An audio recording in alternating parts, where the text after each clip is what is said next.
I am Lawyer Ricciardoni, and this is A Taste for All Seasons. Pioneering Swiss psychiatrist Carl Jung once said, "The privilege of a lifetime is to become who we truly are." And I love this quote because it raises an important question. If becoming who we truly are isn't about adding more to our life, what if it's about removing everything that really was never us? So many of us know what we want, we know it's important, we know ourselves more than we ever have before, and yet we can still feel stuck. If becoming ourselves is simply a matter of knowing more, then wouldn't we already be there? We have access to endless books, information, podcasts, and yet we still feel stuck in so many ways. We analyze our childhoods, our personalities, our habits, and yet many of us still feel disconnected to who we truly are. I have an analytical mind. For much of my life, I analyzed. I honestly believed that I could figure things out in the mind. If a relationship ended, I would analyze it. If I wanted to understand something, I would break it apart. If I felt stuck, I would read another book. And I believed that eventually, if I did this, that finally I would feel different. Is thinking really what is going to have us get in touch with our true self? So today I want to explore this simple yet complex question. Because who we truly are is not only a matter of the mind, but it's a matter of the heart. Both need to be in place to really become our authentic self. But they each have different work to do. I have discovered that no amount of thinking can do the healing. It can't do the heart's work. We mistake thinking for healing, yes? We live in a culture that overanalyzes. Yes? We make lists, we read another book, and yet something is still missing. The mind is extraordinary. It can organize ideas, it can solve complicated problems. But when it comes to emotional healing, the mind is not going to do that for us. We often need to solve the heart's problems through living it, through feeling it. We intellectualize our emotions. We endlessly analyze our relationships. But understanding isn't the same thing as healing. Have you ever known exactly why you felt stuck? Or have you ever known exactly why you felt anxious and yet you still felt anxious? Have you known why your heart was broken, yet you are still grieving? The mind can explain, but the heart is what has to live it, what has to feel it, has to experience it. And thinking can be an incredible form of avoidance.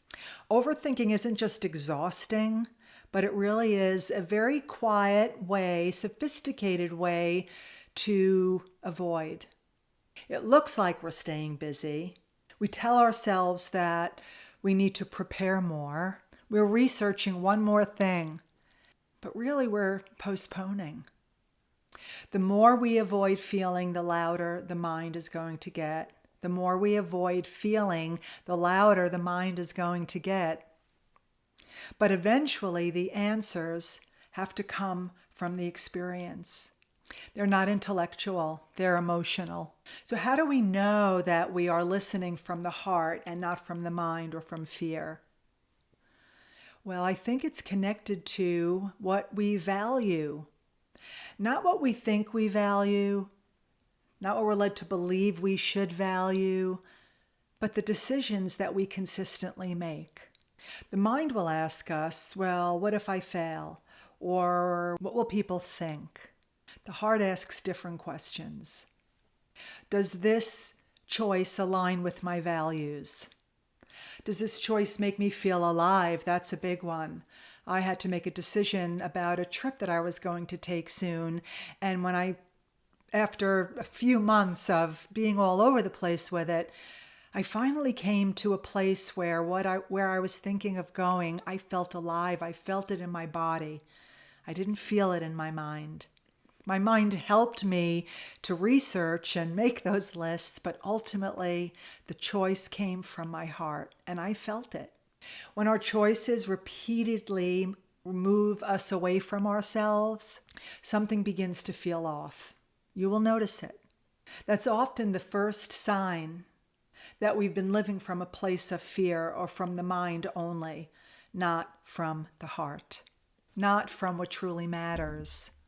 And when you begin to put all these parts together, you begin to see that becoming who you truly are isn't one breakthrough moment, but it's many choices and decisions that you are actually living. One of the biggest obstacles about becoming ourselves is judgment. We judge our emotions, we judge our mistakes. Instead of asking, why am I feeling this? Sometimes we'll say, well, what's wrong with me? The heart is not asking to be judged. It's asking to be heard. The more I've reflected on Jung's words, the more I realize that becoming who we truly are isn't one dramatic act. It's a way that we live. Maybe it isn't just about adding another achievement, another title, another layer to add to who we think we already are. Maybe it's just a gentle letting go of everything that was never really ours in the first place, that was never really us in the first place. We will not think our way into authenticity. We feel our way into it. We live our way into it. This week, I would love for you to reflect on one question. What is one simple act that you can do, something small, that reflects who you really are, not what the mind or fear tells you what to do. Something that really aligns with you. Take some time to think about that. Because after all, perhaps the privilege of becoming who we truly are is having the courage to live as the person that you've been all along. Please visit my website, Lori Ricciardoni, for seasonal recipes for every palate. We're always adding new, delicious, healthy, inspiring, accessible seasonal recipes. Thank you for taking the time to listen in. Until next time, buon appetito.